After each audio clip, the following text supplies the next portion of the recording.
Good afternoon, everyone. I'm Greg Saris, Chairman of the Federated Indians of Graton Rancheria. I'm so happy to welcome everybody here and so proud, thankful to the folks that have put this together, the teachers and so forth, but mostly proud of all of our students here today.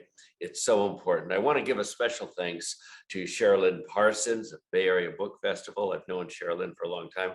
Merrick O'Connor, also with the Bay Area Book Festival. Mariko actually edited some of my writing. So you folks, she edited some of my writing when she was at Heyday, right, Mariko? I think she'll tell you, I forget. But I'm surrounded also here with people who've helped me over the years, Jana Mark Chavatari with my own writing. And so it's so important. So again, and you instructors from the Writopia Lab and Smoke Johnson from Figure 10 Youth Program Specialist. Thank you, thank you, thank you. This is always, as it's always been with our people, a collaborative process. We help one another in order to be able to help one another.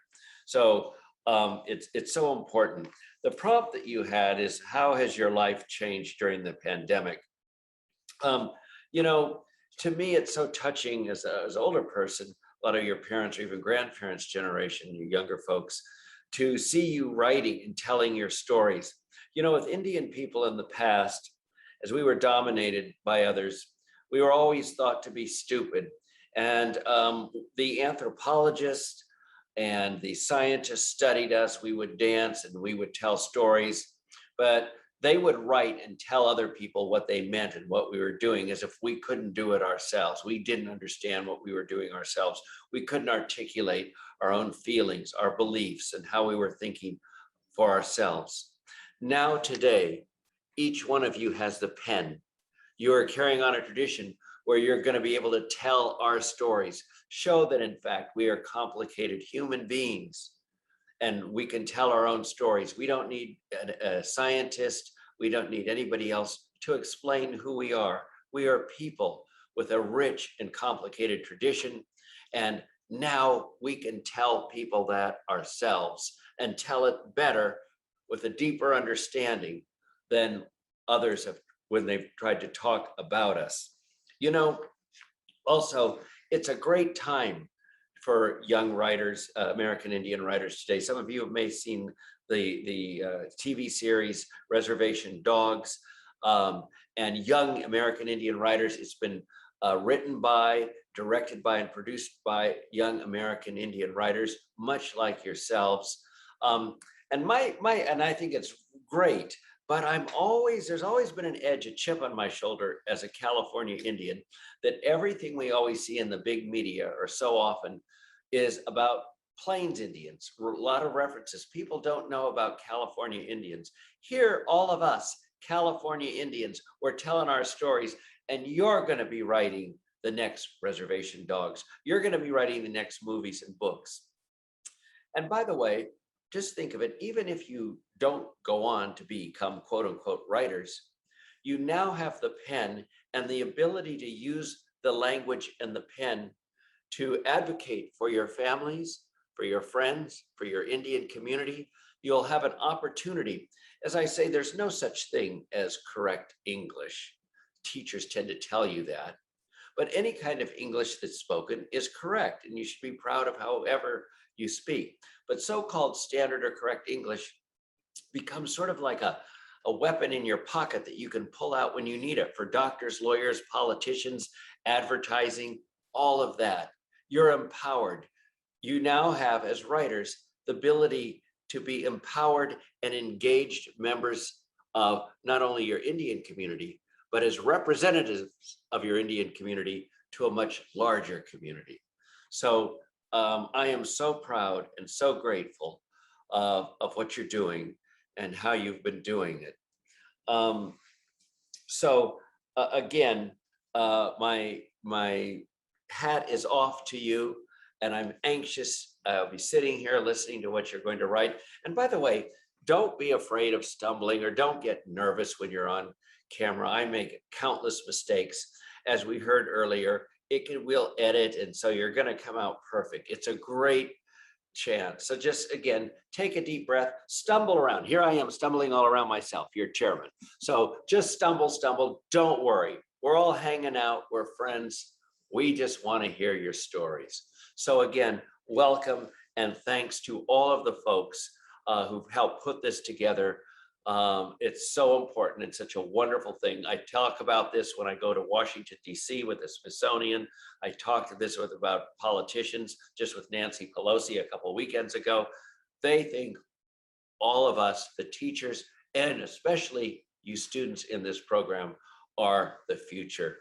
So welcome, and here we go. Merrick O'Connor, who I mentioned earlier, I'm going to turn it over to her. She's going to introduce each student. So Mariko, take it away.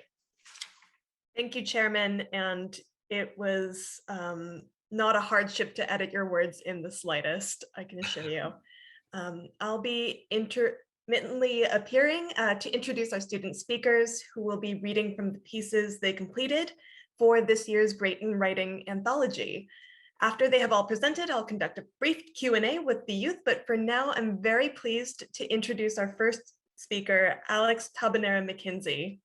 So Alex, why don't you turn your camera on and take it away? Thank you. Hello, everyone. My name is Alex Tabanero McKenzie, and this is my writing piece. I feel like my life has gotten more fun and better over the year and a half COVID break. And over this period of time, I got to bond with my family and friends way more. I did so much fun stuff with them, like go on road trips, camping trips, etc. And when COVID first began, and the school told us about the little break that was going to happen, everyone was so excited and happy. The 5-week break went by, and then COVID got really bad in Washington. So we ended up not going back to in-person school for pretty much a whole year. And after summer break, we started remote learning. And remote learning was hard and frustrating. I say this because I learned and focused way more at school rather than at home. At school, I don't have a whole bunch of distractions like my video games, younger siblings, and my phone. But teachers were great and helped me through everything. I even got to play high school baseball my freshman year. We did all right considering we only won our last 4 games, but we finished strong, and at least it was a great experience playing in a bigger league. And then mid-January, my family and I went up to this cabin in the mountains of Leavenworth. Leavenworth is really cool because it's all Viking themed, and the decor and design and even like the McDonald's and Safeway are all Viking themed too. While we were in town, we watched some skiers go down a huge mountain.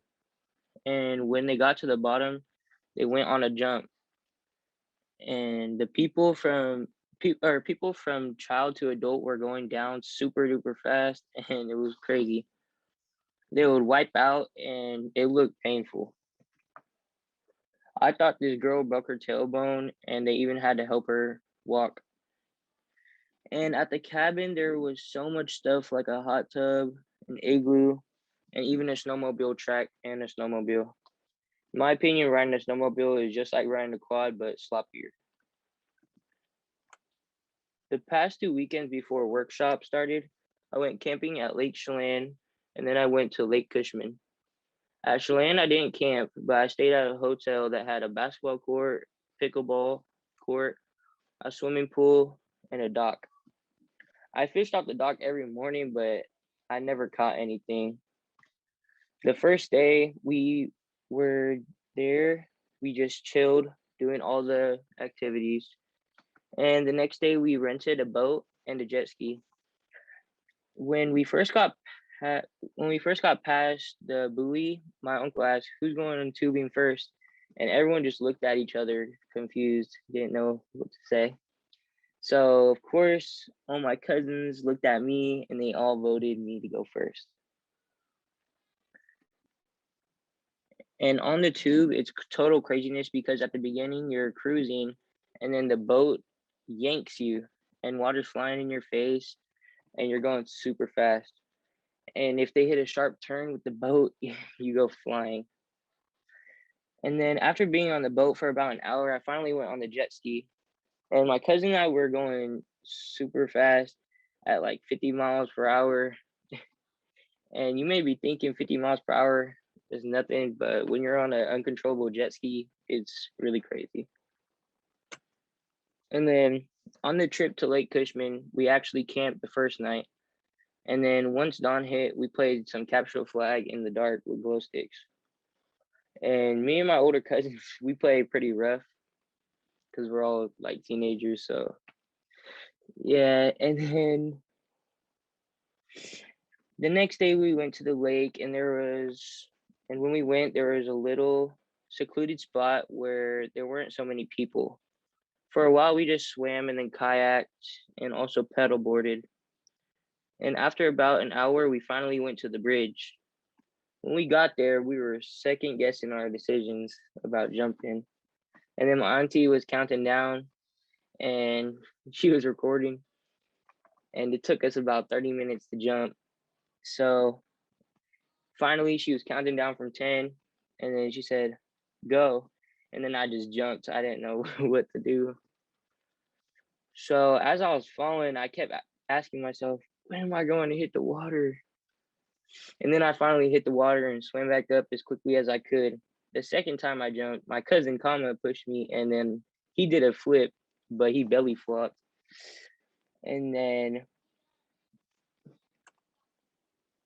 in conclusion, COVID didn't change the fact that I did all this stuff with my family, but it definitely helped me build the bond with them that I have today. And all this crazy daredevil stuff I did is normal, and it excites me. I love living life to the fullest, and some of those moments are the best ones you'll ever experience in life. That's the end. Thank you, Alex. I'll now ask Alina Stafford to read. Alina? Hi, I'm Alina Stafford, and I'll be reading my story on how my life changed because of COVID. 1 year ago, I remember being in school. I remember going to class and seeing my friends. We were able to walk around without masks. Today, I wonder what it would be like if COVID never happened. Would school be different? I wonder if we would still have a new president. For tomorrow, I hope that I can wake up in a better mood. I hope that it isn't cold when I wake up tomorrow. Next year, I'll be out of high school and graduated, going into college. This year, I got my first job and I learned a lot about money and how to spend it. My mom and my dad have taught me how to spend money wisely, and there is a difference between what I want and what I need. A car is a good example of what is important. It will help me get to school and work and picking up my siblings. This year was scary and weird. COVID happened and I turned 17. I recently went to Disneyland for my birthday. My cousin got COVID and I had to get tested, but I was negative.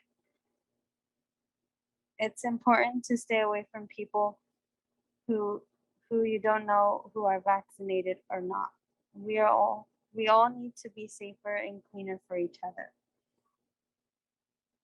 I could see myself more clearly this year. A lot of things that define me as a person are friendliness, loyalty, and having fun and creativity.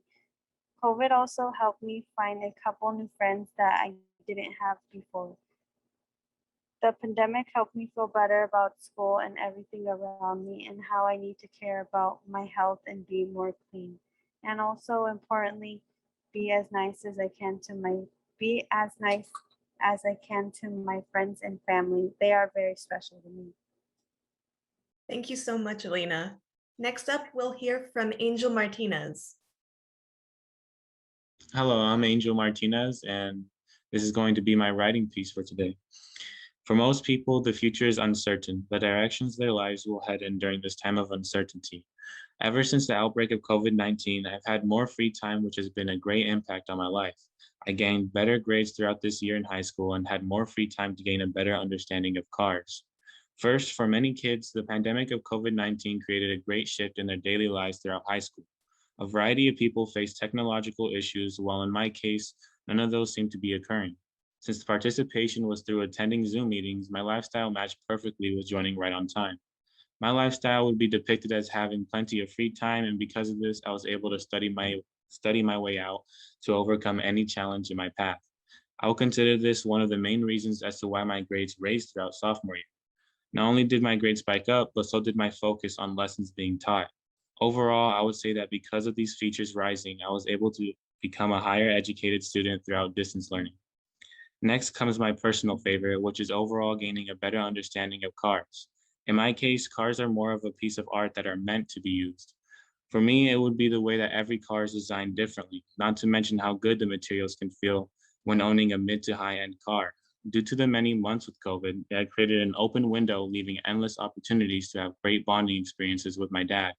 Knowing how my dad enjoys cars, we were just bound to have a great time.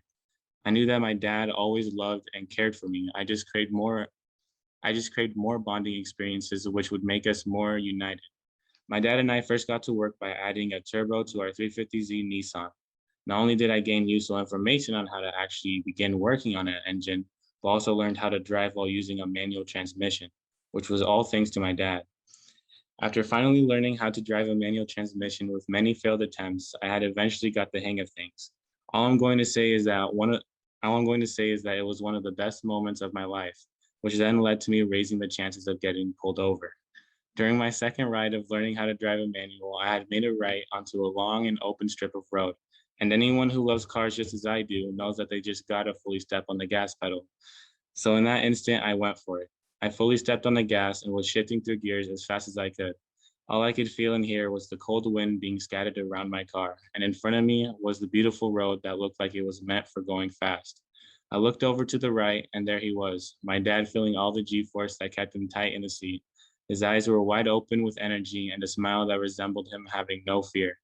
In the end, I had reached all the way up to 88 miles per hour. In conclusion, countless people in some shape or form have been affected by the long and harsh pandemic of COVID-19. Though whether it was something positive or negative, we should always seek a better day to come in moments of fear and despair. Since for most people, the future is uncertain, the only option you have left is to seize the present moment and create your future, such as a sculptor creating his own sculptures. And that'll be it for today. Thank you, Angel. Up next is Eva Milos. Hi, I'm Eva Milos, and I'm going to be talking about my piece called Change in the Mix of Chaos. Coronavirus, a virus that took not only America, but the world by storm. A deadly virus that fought both tooth and nail with us, forced us to be secluded and isolated from family and friends and everything normal to us. We all went through hardships, struggles, and tough times through the pandemic. But at the end of the day, we all changed and learned a lot, not only about ourselves, but others. School was completely different. We weren't allowed to go and communicate with our teacher and other students. We had to do it through a screen, and that goes with everything else. Work, extracurricular activities, even events were taking place through a small black screen. It was a hard thing to do, but I know that I wouldn't take back this time. This year was like a windy road, ups and downs, lefts and rights, different emotions, new teachings and learnings. We all had hard times, and this was a year to either make it or break it. I took this time to make it. Not only did I change, but my mindset changed, and I threw away the toxicity and brought in the light and love. Now, that might seem easy and simple to do, but it's not, because toxicity is contagious, and we are all products of our environment. Breaking away from not only your toxicity, but others' toxicity is one of the hardest things to do. It's something that does take time, strength, and courage. Not only will it get you away from problematic people, but it will change how you manage relationships with people in the future. You may wonder why the pandemic helped me out with this. Well, it gave me time to think and be away from people. To sit there with my thoughts gave me the freedom to think and realize that I'm happier without these people in my life.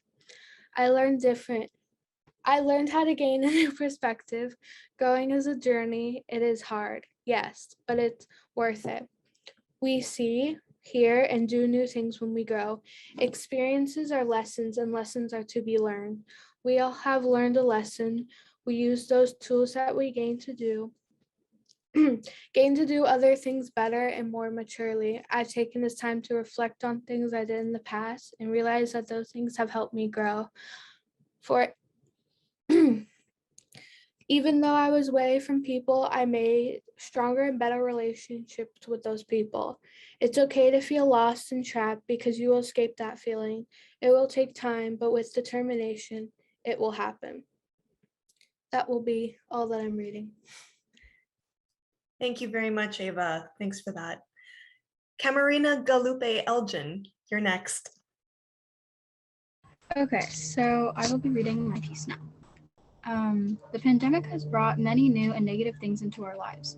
You might know someone who has gotten sick with the coronavirus, had to deal with online school, or even been unemployed. We have faced having to wear face masks and the struggle of using new technology. Although these times were something we definitely don't want to relive, they're an experience that we can all share, bond together over, and grow from. One of the things that I took away from having to social distance is to make sure the people around you feel safe. When you go places now, whether it be to the grocery store or visiting someone where you'll be in close contact with, you're thinking more strongly about how comfortable you and them are. They might just be strangers in the grocery store and you probably won't recognize or see them again, but wearing a mask could bring them such a relief. The restriction of having to wear masks also made me realize who didn't care about the rules and what was more important to them. I would see people on social media posting about hanging out with their friends, but then go on to complain about others about the dangers of coronavirus. I thought the last time I would have to wear a mask frequently was when there was major wildfires. Instead, ever since the beginning of quarantine, I've had to wear a ton of new masks. When the mask rules were first introduced, my family still had leftover masks from the fire seasons. When we needed more, there were now brands and local people selling them. Coming in a variety of patterns, colors, and sizes, there were plenty more to choose from. Straying away from solely the medical and N95 masks, it almost seemed like the new ones were becoming an accessory. Sometimes thinking if one or the other will look good with your outfit, treating it as if it was a pair of shoes. Despite the masks making it harder for us to hear one another and see one another's faces, as a whole, it was something that connected us. If you were ever frustrated because of having to wear one, at least you know you were not alone. Technology has also been a big part of what has all kept us together. We are all very fortunate to have access to the internet because if you think about it, during the last pandemics, they did not have nearly enough as us.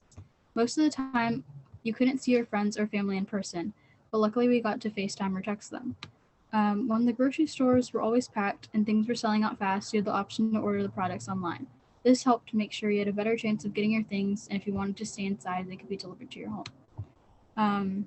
In addition to granting me fun things to do, technology was also a huge part of my school life, and still is, as I am writing this during an online summer camp. My 8th grade teachers told us that it was going to be a 2-week break, and now I'm going to be a sophomore next month. I'm a student who didn't feel very affected by doing Zooms in terms of how my grades or work was executed, but that doesn't mean it wasn't difficult. Teachers and students not understanding exactly how things work, internet connection issues, and the lack of knowing if anyone was actually listening. At the end of my freshman year, I was able to be on campus partly, and still technology played a big role. On a positive note, teachers and staff are now more educated on technology tricks, which we will most likely keep using in the future. As we proceed to get somewhere back to normal with businesses opening and people getting vaccinated, masks and certain technology are being used less and less. The end of what kept us connected when we were apart is bringing us together physically. I'm not really an extrovert where I'm super excited to get back into the world, but I am happy that there's starting to be a feeling of relief and weight lifting off of our shoulders. I hope that next year, if this camp is still going, I will be in a real room alongside the other students instead of just a Zoom room. And that is the end of my piece. Thank you, Camarina. I'd like to ask Elise Lopez to read now. Elise? This is just like a creative writing piece we did real quick. Addie walks out the subway. The cool air hits her skin and relieves her for a split second. It was cooler than the subway, but it comes sticky and hot all over again. She's so hot and exhausted that walking down the streets, the bottom of her shoes are going to stick to the concrete, and she's so tired it's like she has to pull them off as she's walking. Her hair and clothes are glued to her by sweat, and her legs are going to collapse on her. She checks her phone. Only 3 more minutes until she arrives home. Thank goodness, Audie tells herself. She then arrives on the 4th floor and then drags herself to her apartment number 408. She walks in, and as soon as she does, she rips off her jacket and drops all her bags. She opens the windows and for a split second admires the beautiful view of New York City. She splotches on the couch, ready to unwind after the busy day. Then a swarm of quick birds come through her window. She frantically panics and grabs a towel and gently but rapidly tries to push them out. Her butt starts to lift. She looks back, eyes wide, just realizing that she's floating up. Her legs lift and she lunges forward, now only holding onto the couch with her arms. She scrapes like a cat trying to hold on. Despite that, she loses her grasp. Her whole body thunks against the roof. Audie is so confused and wonders if she's dreaming. As that thought crosses her mind, all the birds peck her. Definitely not a dream. The birds then lift her up and away. They take her on a flight to, and still a little shocked and very worried she's going to break, she tries to break their grip. She stops when she realized that if she did break their grip, she would splat on the street like a pancake. So she goes with the flow, trying to trust them. She tries not to look down, but when they come over this beautiful view, she has to. The way New York City looks from the sky is absolutely stunning. The birds take her around for a bit and drop her off safe and sound in her apartment. Okay, that's all. Well, that was beautiful. Thank you, Elise. Thank you. We'll now hear from Isabella George Rocha. Okay. Well, she already told you guys what my name was, but my piece is called Grow, Learn, and Accept. A lot of changes have happened during this pandemic, one of them being a new lifestyle. COVID-19 has affected many loved ones and worried parents that they need to limit the amount of social activities kids are allowed to have. This generation has become more antisocial as a result. Not many people get to see friends or even family as much as they should be able to because of the fear of losing your life from a disease so dangerous. Now we use a lot of technology to socialize with others through social media, phones, and FaceTime. It is a great way to interact with people without needing to be next to one another. I have lost many friends and even family friendships just from the lack of interacting with them in person. I have also lost a sense of my well-being by not being able to show or express my feelings the way I'd want to.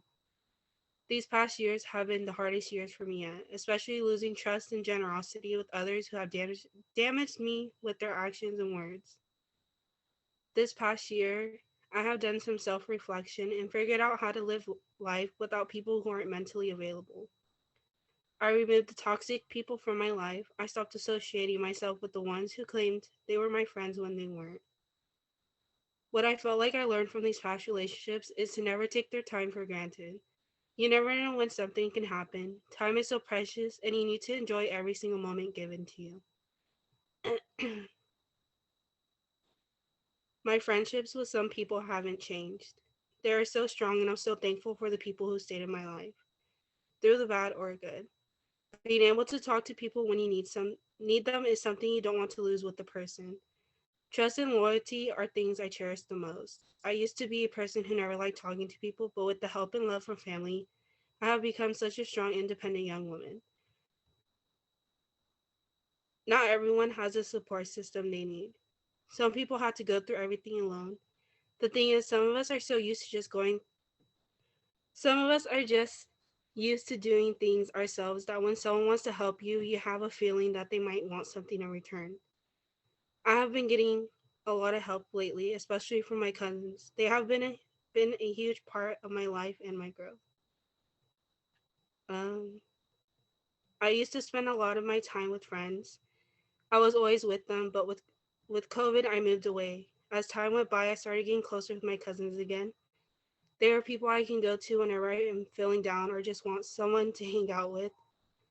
I honestly think if I were to never have gone through the things I have gone through, I would not be as close with my family as I am right now. This pandemic has also impacted the way schooling was this year. Trying to be outgoing in school, Zoom classes was not something that was challenging for me, but many other kids never wanted to talk. Sometimes we would be put into groups and nobody would want to talk, so it would feel like I had to do the project by myself. Knowing that there are people who aren't willing to accept or grow with the changes can be irritating at times, but it's also something to learn patience in a form where you had to understand each other's situations. Sometimes I didn't have the money to buy expensive items for my school projects, so I worked with what I had and it turned out just as good as the others. There was definitely a lot of miscommunication between teachers and students. Sometimes I felt like I wasn't getting the help I needed. And in order for us to get a lot of help in school, we would have to wait a whole day for a teacher to make a Zoom meeting. So overall, how has this pandemic affected me? Well, it turned my life upside down in the beginning. Now I am experiencing new things, creating more memories with family. I also moved into a stable, loving home, getting in touch with my family I lost contact with. I can now be myself. I've outgrown my shell I kept on for so long. I am comfortable in my own skin. I took this time to focus on my thoughts and really appreciate everything life has to offer. I started doing these things so I can feel productive. Over time, I started creating new habits. I can wake up and feel blessed I'm living another day. I am still here, alive, living. I'm being my best self I have ever been. Thank you so much. Now let's hear from Jake Lanzavecchia. Hi, my name is Jake Lanzavecchia, and this is my piece. My life has developed a lot in the past 2 to 3 years. I have been through many things and have had a lot of fun and sad memories. But those memories of this time period have molded me into the person I am today. Being anyone in this pandemic has probably been hard. Everyone has probably missed their friends at one point or another, or other simple things they used to do and couldn't do anymore. My life before the pandemic was very outgoing. I was doing a lot with friends and I was playing baseball for my high school. I was always talking with my friends and family, doing something I really enjoyed. School was fun too because I would always have fun with people and make them laugh. I was doing great with my studies and I was loving how I was doing everything. But when the pandemic hit, my way of life just changed so drastically. It tied me in a knot. I wasn't able to see my friends anymore. I wasn't able to play baseball. I wasn't able to make my friends laugh anymore. It really just hit me like a train. Instead of going out and doing what I like to do, I was stuck in front of a screen for 8 hours every day. I started to do worse in school. At one point, I had all Fs in my classes and I was freaking out about my grades. I would say video games helped me out a lot. I was lost in school and needed an escape, and video games gave me that. Just a couple of hours helped me relieve my mind of stress. Afterwards, when I went to do my work, I was calm and collected. They really helped me complete my assignments, but most of all, my friends and family really helped me get through my hard patch in school and helped me get my grades up. Towards the end of the school year, I got 2 really cute puppies, and they helped me as well as just brought me a lot more joy in life. I still had some fun moments with my friends online and out in the real world. I even got to know my family a little more in the process. One fond memory I have of my family was during the pandemic was when we went on a trip to a nice house in Arnold, California. It was cool and different to really just get out of the city environment and enjoy the time with my family and in the wilderness around us. It's really important to me to have somewhere to escape or drift off to in my time of need. Sometimes I just really need the escape that I get from video games and spending time with family and friends. I didn't realize how much I needed this till the pandemic, and I'm grateful for learning this information about me. Overall, these past months of the pandemic have been hard for everyone. Everyone has had their hardships during this pandemic and has suffered in their own way. I know I've had it easier than others, but I have had some hard times in this pandemic as well. I know going through this experience has changed me in many ways, but coming out of this, I think I'll really take pride in the things I'm doing and the memories I'm making. I really see myself being more outgoing and starting to take the risks I didn't before the pandemic. I'm just glad I get to log out of this old life and start my new life in front of me where the barriers are torn down and I get to be free. Thank you, Jake, for reading. Next up is Jayla Pete. Jayla, whenever you're ready. Hello, my name is Jayla Pete, and I'll be reading an excerpt from a piece I wrote over the summer. Dear Grandpa, how are you? I know it's been a while since we last talked, and I have been missing our conversations and interactions since. I just wanted to let you know your life story and your perseverance inspires me every day to do the best I can be, especially in these harsh times. Oh wait, I forgot to mention, while you were gone, we entered a pandemic centered around this virus called the COVID-19, which is a very spreadable and deadly virus. It affects everyone, but especially elders and people with underlying conditions. I'm fortunate that you don't have to live throughout this period because it feels like torture. The same routine happens every hour, every day, and I keep forgetting what month it is. Reading this, you probably are sipping the best wine from Napa with Grandma, overlooking a wide variety of beautiful pine trees, a flowing river, and a big snowy mountain. You always love nature, especially Yosemite, as that is where our culture thrives, through the trees, rivers, animals, and rocks. I can definitely emphasize as being stuck all day at home makes me miss nature, going for walks through Golden Gate Park, smelling the fresh air, and enjoying the good breeze. You know me as a very social person, and that I rely on more social interactions in person rather than online. Although I had to alter my behavior because of isolation, I have found ways to express my curiosity and expand my knowledge. One great thing that came out about this pandemic is I am able to better explore my Native American Southern Pomo heritage and get a grasp on who my ancestors were. I know you always try to push my parents to have my brother and I learn our language, weave baskets, and know who our relatives are. And now I'm finally able to do that, as we have this thing called Zoom, allowing us to speak to people in an online forum. These meetings replace in-person activities such as classrooms, work meetings, and even tribal meetings. Technology has came a long way since you left and made this pandemic a little more bearable. Actually, Zoom is one of the reasons I can explore my culture better. As you know, our ancestors live all the way up in Sonoma County, and we live all the way in good old San Francisco. San Francisco is a good place to be brought up in, but they don't have a good thriving indigenous population and don't seem to care about Native Americans as shown by my interactions with the people in the city and even the education curriculum. When I express my concerns about Native American issues, such as MMW, Missing and Murdered Indigenous Women Movement, I get dismissed because it doesn't happen too often, when rates of violence committed against Native American women have only been rising. Another example would be when I brought up the harmfulness of claiming colonizers like Columbus as pioneers and heroes. I was dismissed by my teacher and was told to be patriotic. Additionally, the city never offers cultural celebrations for Native Americans, unlike for other cultures, despite Native Americans offering to help with the planning. Fortunately, starting later last year, Federated Indians of Graton Rancheria started offering Zoom classes and programs about our tribe and Native American history in general. These programs are extremely eye-opening, and I have learned many things not only about the culture, but how to take care of our planet and the importance of keeping yourself emotionally, mentally, and physically healthy. Did you know that forest fires are not always a bad thing? Cultural burning and a process to burn forest regularly in order to keep it healthy from overgrown roots and weeds also strengthens the trees. Regular forest fires caused by people who don't know how to handle fires can cause destructions, but cultural burning is quite the opposite. Prior to COVID-19, I believed all fires were damaging to forests and should not be enacted. I actually believed many false things, like how beating was only in Canadian Indigenous tribes, but I found out recently that it was also in our tribe too. What really affected me the most of these teachings was the topic of boarding schools, as you went through that horrid system but came out as strong and a survivor. I remember you telling us about your past and how you were taken from a young age from your family. You told us about how you missed your sisters and your mother and that you were never able to see them again. Essentially, you were kidnapped by the US government, who was supposed to protect us.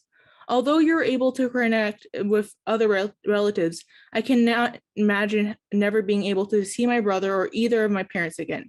I would feel defeated and lost.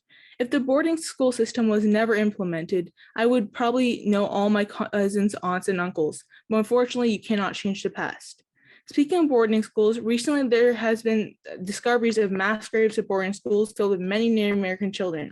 I feel disgusted and angry thinking about this, and it makes me think about horrors you went through during this time. I distinctly remember how you never talked about your experiences in boarding schools, and that just answers filled up the conditions you faced. The pandemic has really given me time to reflect on my ancestors and uncover our family history by asking relatives and reading old documents. A lot of these documents were found in our garage, tucked away in the back right corner. These documents were military records, marriage documents, and health records. After you left, I felt curious about your past, and the growing time of COVID allowed me to explore that. During the pandemic, my curiosity grew as it flooded my mind, since there was really nothing else to do. The first thing I did was look in our basement, as there's so much clutter down there. I know you always nagged my dad to clean it out, but I was the one to do so. From one of these documents, specifically the marriage document, I found that my grandma is also part Mongolian and was able to find out her name was Wang, which even my dad didn't know. This program taught me the importance of documentation and how something does not need to be written to be true. Spoken word and symbolism can be shown in documents as shown through your storytelling. This summer, I was able to attend a program called NIAT, Native American Youth Action Team. This experience overall expanded my understanding of Native American culture. Through food sovereignty, basketry, citizenship, and beading, and even beatboxing, I was able to not only understand my culture better, but myself, and grow as an individual. I formed an understanding of the importance of taking care of myself, as during the school year, I disregarded my sleep and emotional health to the point that many things like playing the trombone were not fun anymore. This is obviously the wrong path to take, and the best path to take is to heal and remind yourself that you're supposed to grow as a person. Before you departed, you reminded me of this message, but after you left, I forgot this important value. I'm thankful I was reminded of it. One day we will be sitting in Yosemite by your favorite waterfall, and I will tell you all these things in person, how the pandemic changed the world and how you were an inspiration to me. You helped me become who I am today. Thank you for helping me through the COVID-19 pandemic, through your wise words and spirit, as your life motivates me to never give up, even when obstacles come my way. Love always, your granddaughter, Jayla. Thank you. Jayla, thank you. I'd like to ask Joel Pete to read next, please. I'm Joel. I'm going to be presenting 3 poems, all themed around the pandemic. First one titled Education's Frontier. The pandemic bloomed as we thought our education was doomed, yet we still learn. School had shut down as everything broke down, yet we still learn. We waited for the vaccines as we took our own online means, and we still learn. The days had flown by as the rising caution grew sky high, yet we still learn. The world was becoming deranged, and as we arranged and changed, so we still learn. We yearned as everything became entirely disearned, yet we still learn. Danger loomed outside like a raging tide trying to divide, yet we still learn. Separated by huge distance, we had the huge resistance, and so we still learn. We persevered, and though we still feared the uncleared, we still learned, and now the resolution is near, and we are still here to learn from education's frontier. Poem number 2, titled California's Greatest Foe. Over 3,600 people hospitalized in California in woe. As of Thursday, an increase of 108% from 2 weeks ago. Most not vaccinated, though the Bay Area has seen a spike in hospitalizations show. Alameda County topped with 160 patients in a row. Surge of tents set up in case of another spike blow. 61% of Californians received at least one dose, although doctors and scientists still believe that is the magic number we need to grow. Poem number 3, titled An Infectious Review. Pandemic year 1, not a ton of fun. A lot of adapting, not too much interacting. 1 star. The people have become wary as the days become dreary. They create new policies to increase infection improbability. 2 stars. Offline becomes online as people align and confine in their spare time. Zoom is blooming, all while technology is booming. 3 stars. People now arise in hopes of a great prize, the prize of freedom that lies in a great scientific kingdom. 4 stars. The vaccine is made as the people parade. Society returns as the pandemic adjourns. 5 stars. Typing away, thoughts going astray. To know is to be full of woe. We were supposed to act, not react. The pantheon failed as the phenomenon prevailed. The world changed and we are rearranged. We are full of dread from the spread. The solution is here. We just have to persevere. And that's my presentation. Thank you, Joel. Now let's hear from Kylie Brown. This is my story of how I turned my interest into my job. As I look out the window of the bus, an old man sits next to me, and I could tell he had just eaten eggs. As I pull up at the school, I see all the kids jump out of the cars. I get off the bus, then I wait for my friend Avery to get dropped off. Then I see a blue Nissan pull up in front of me. Then Avery hops out the car and puts on her mask on. She looks really annoyed. Then I noticed that her dirty blonde hair was halfway brushed and it looked like she had rushed to put her clothes on. What's the matter? Before she said anything, I grabbed her hand and rushed to the girls' bathroom. I made sure no one was in there and then locked the door. And then took off my mask. I pulled the brush out from my backpack and gave it to her. I asked her what's wrong. As she was brushing her hair, she said, I woke up late and had to rush, so my mom would be late, and I forgot to bring my brush. Then the bell rang. She finished up her hair, and then I put my brush back in my backpack, and we rushed to our first class. We have all the same classes. After school, I was waiting for my mother. Brooke, my mother yelled to get my attention. As I realized she was here, me and Avery said bye to our other friends and headed off to the car. And we got to my house, we took off our shoes and headed to my room. We tossed our backpack on the ground and hopped on my bed. I wish we could just have our own car. It would be so much easier. Then my mom came up the stairs and with some snacks. Mom, do you think if you can get me my own car? I asked. Brooke, we already talked about this. During this whole pandemic, things have been hard. If you want your own car, you're gonna have to get your own job, my mother said. But there were barely any jobs available because of the pandemic. We'll sell things. My mother said, "Well, sell things." My mother said as she was closing my door. What am I supposed to sell? Make a painting and then sell it? As I said, I said as I was getting my stuff ready to customize some shoes for some kid at my school. That's what you should do, Avery said. I was just kidding about that. No, painting. You should customize shoes for money, she said excitedly.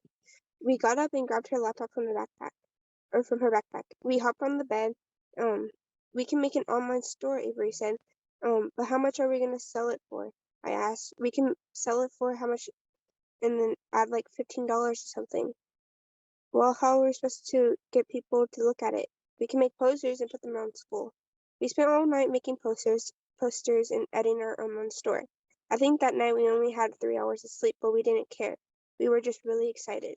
When we went to school next day, we put up the posters around school. That night we were expecting some phone calls or something, but we got nothing. Then we were just about to give up when we heard a phone ring. We looked at each other and raced to the phone, but it was one of the scam calls. The night we were talking about ways to get our store popular. Then we came up with bringing samples of my work to school. So we spent Sunday customizing stuff. On Monday, we brought some things to school, and we set up all the things on a bench. We put a poster up, and when more people came to school, more people started to come and look at the stuff. This one kid really liked what we did, so he asked how much were these for the shoes.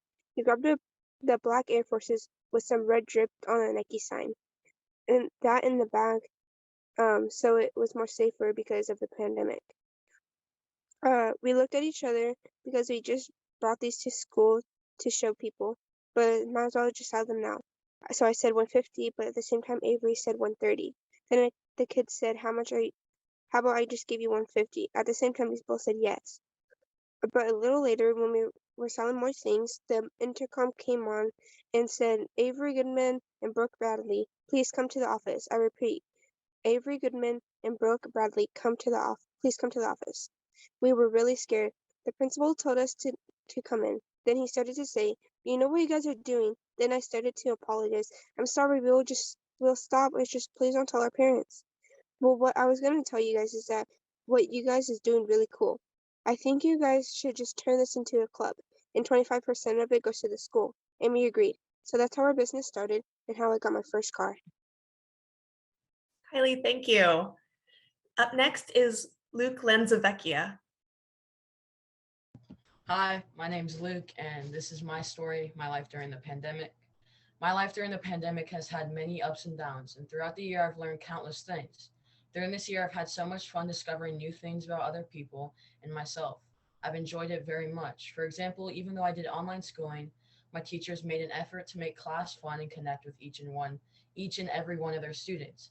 Example is when a student might not be enjoying class or an assignment, so that teacher would try to help that student without embarrassing them. That was extremely hard with online learning. Even when we are not doing work with my teachers made an effort to have fun with the students. In my leadership class, my two teachers had fun with us and made sure that we enjoyed our time together, like playing online Uno and even Among Us. They also talked about fun and cool subjects like video games. Besides my teachers in school, many aspects of my life changed for the better or worse. Before the pandemic hit, I enjoyed playing football very much and had so much fun because it was my first sport. I loved almost every single aspect about it, like the hard work that it required, having fun hitting and messing around on the field, and just enjoying my time. Before the pandemic started, I was going down my third and most likely last year of football. When the pandemic hit, that didn't happen. I was very distraught and sad about the whole situation, but I just decided to suck it up and enjoy it while I did. Now that I know what high school I'm going to, I know that I will never be able to play again. But because I decided to stop playing, I get to further other passions such as blacksmithing, woodworking, certain sciences like biomedical, physics, and astronomy. So because I decided to give up on my passion for football because of this pandemic, I will get the opportunity to which is a fair further other passions, which is a fair trade. Another aspect of my life that was changed during the pandemic were my social and mental states. Because of the pandemic, almost all my social relationships with my friends were destroyed because we stopped talking and just didn't see one another, along with some family as well. My mental state got destroyed because of the fact that I talked to the same people all day, which were my family, and it was hard not seeing anyone else. But the bright side of this was the fact that I didn't need to deal with a lot of the drama and other stuff ugh. I didn't need to deal with a lot of drama and other stuff, and I just got to focus on myself. To me, this was important because getting through this year, worrying about all these other things and people would make it 10 times harder. Even though my friendships and mental state were destroyed at the beginning of the pandemic, I think I came out of it stronger than before. While the pandemic has been a tragic time overall, I think it was good for me. I still got to enjoy my last year in middle school. I still got to have a graduation, enjoyed the same classes as the 2 previous years. I still got to have fun this summer so far, even with the pandemic. A major good thing that happened because of this pandemic is the fact I got two new lovely puppies that are only 6 months old at this moment. It means a lot to me because it is nice to have dogs again. I also got to enjoy many new and awkward experiences because of this pandemic. So even though it had its downsides, the pandemic wasn't all that bad. Thank you, Luke. Our final student reader is McKinley George Rocha. Hi. Over the pandemic, we couldn't do as much as we used to. I remember being able to go to the stores and being able to hang out. After COVID hit, everything was limited to us. We now have to take precautions being around people. But over the pandemic, I have learned to stay strong and have a positive mindset. I got a lot closer to my family. It taught me how to communicate with my family instead of arguing and yelling. One day I got into an argument with my sister because she likes messing with me. I feel like the more I hang out with certain people, the more I build a bond. I build different bonds with different people. Most of my bonds that I have with my family and cousins are good bonds. I realize being stuck in the house can be frustrating, but it brings you closer to your family. Over the past year, I've changed a lot. I started working on myself. My cousins motivated me to work out since we couldn't do as much. We played basketball almost every day at the park. I like playing basketball at the park because of the fresh air, the birds, and the trees moving with the wind. One time we played up till nighttime and we watched the sun go down. It was so peaceful and cool. The reason why we played almost every day was because it got our minds off of things and it made us be active. I like playing basketball because it got my mind off the negative things. When I say negative, I mean being negative about myself. I like playing basketball. I like playing because it's like therapy. If I'm not having a good day, I go to the park and shoot around. I like going with friends and my cousins because I like to play a little 3-on-3 or 1-on-1. I like playing with my friends and cousins because even if they don't know what you're going through, they find a way to get your mind off of something. In the beginning of code, I was very lazy and wasn't motivated to do anything. As I started going to the park, I saw improvement in my attitude and in my body. COVID made us stop and think about life and decisions. When people have time to themselves, they're most likely to think to themselves, what changes do I want to make? What do I want to change? COVID is a very scary thing that makes a lot of people open their eyes to see what's actually going on in the world. The world right now is scary, but if you have a positive mindset and think positive, you are a positive to others. It could start a chain reaction. If you compliment someone, the person you compliment is more likely to compliment someone else. One time I saw someone drop their money. They didn't see it and I gave it to him. He gave back to me and thanked me for being honest. When I got the money, I was happy, but in my head I knew I didn't want it. So I went up to a houseless man and gave him the money because I wanted to pay it forward to someone else. During the pandemic, social media has been a negative place sometimes. Like when people will talk trash about other people or people get into arguments. Things like that. For example, when the Black Lives Matter movement happened last summer of 2020, a lot of people had their agreements and disagreements. Many people had their own opinion. At the beginning of the pandemic, I would wake up in the morning and check my phone if something happened or changed. When COVID hit, social media was flooded by the news of the virus.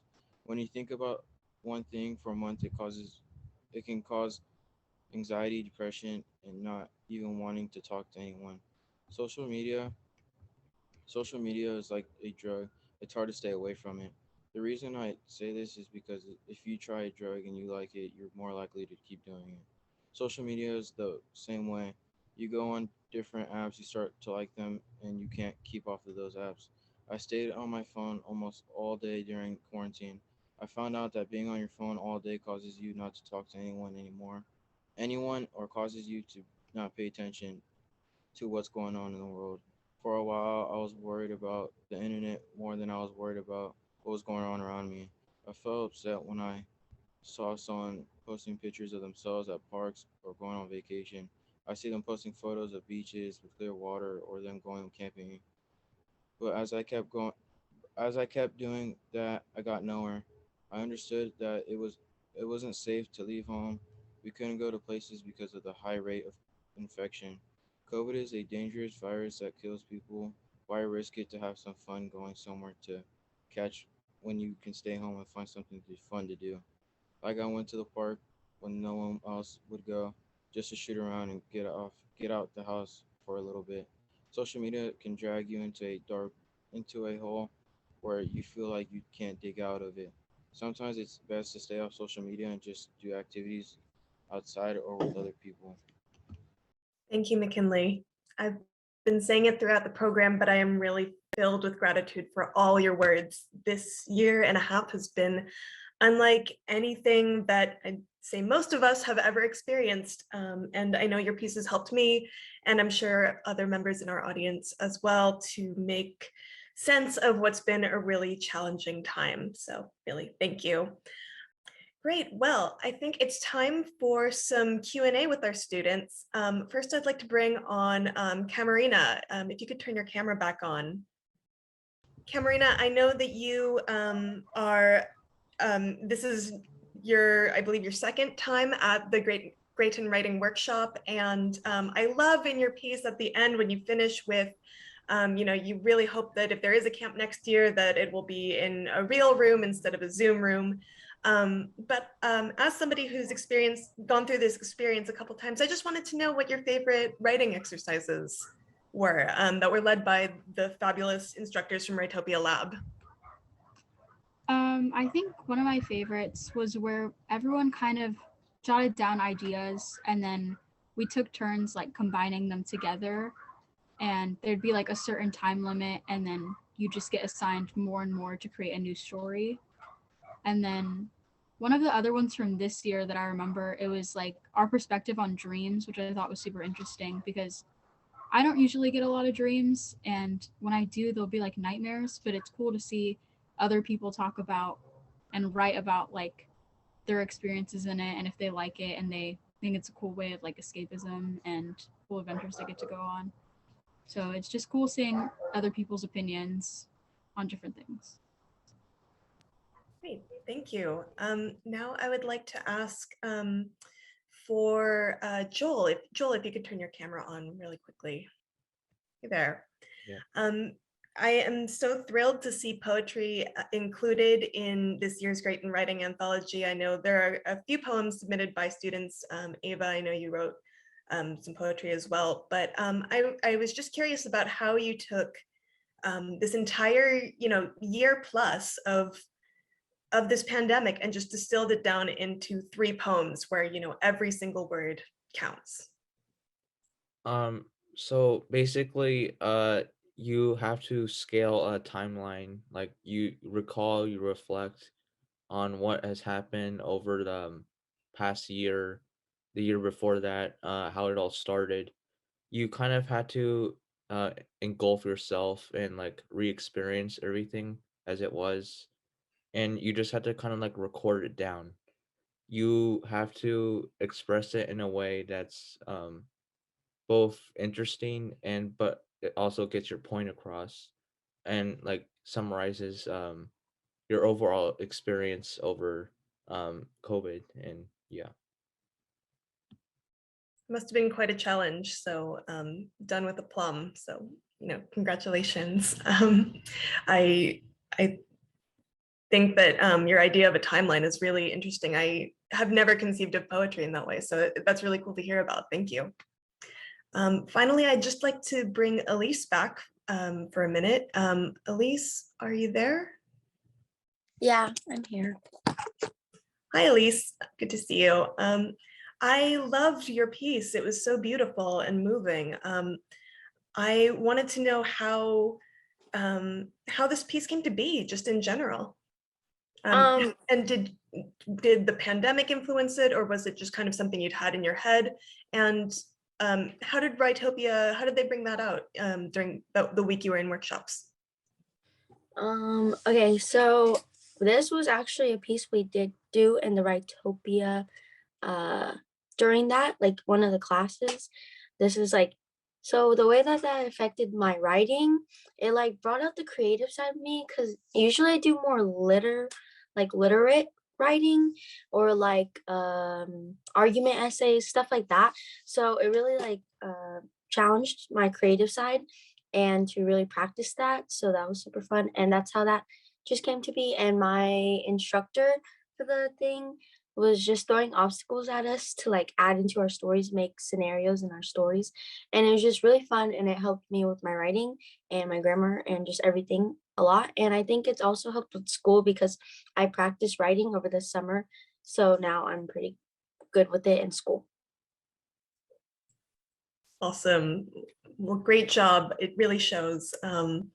I just want to commend you all for what you've accomplished, your thoughtfulness, your skill in the craft of writing, and your poise in presenting your work today. So thank you for sharing your gifts with us today. And with that, I think I'll pass the microphone back to Chairman Saris. Thanks all. Thank you. Thank you, Mariko. Wow. Students, I just want to say congratulations. I'm so proud sitting here. Sometimes as older people, we wonder the things we're doing, if we're the choices we're making, coming up with the programs for you are good, if you benefit from them. And you have proven today that in fact, our ideas as older people are good and worthwhile. So I'm proud, and thank you, students, so much. You make us proud, us older folks in the tribe, your elders and others. You're going to carry on, and it gives me confidence as an elder here, as a leader, that you will be there to carry on and carry on well. You can say what you need to say, and you can say it clearly and well. Congratulations. Again, thank you, Sherilyn, for affording us the program. and Marico, thank you so much. And all of the teachers that helped in the Writopia Lab. Once again, it's a collaborative effort. We all learn and grow. As I always tell teachers, and I taught for many years, good teachers are those who can learn from their students. And of course, it's not just students learning from their teachers, but teachers who can listen. And it's really clear that you listened and were able to gain the trust of the students to be honest and clear and tell their stories. So all of you, thank you.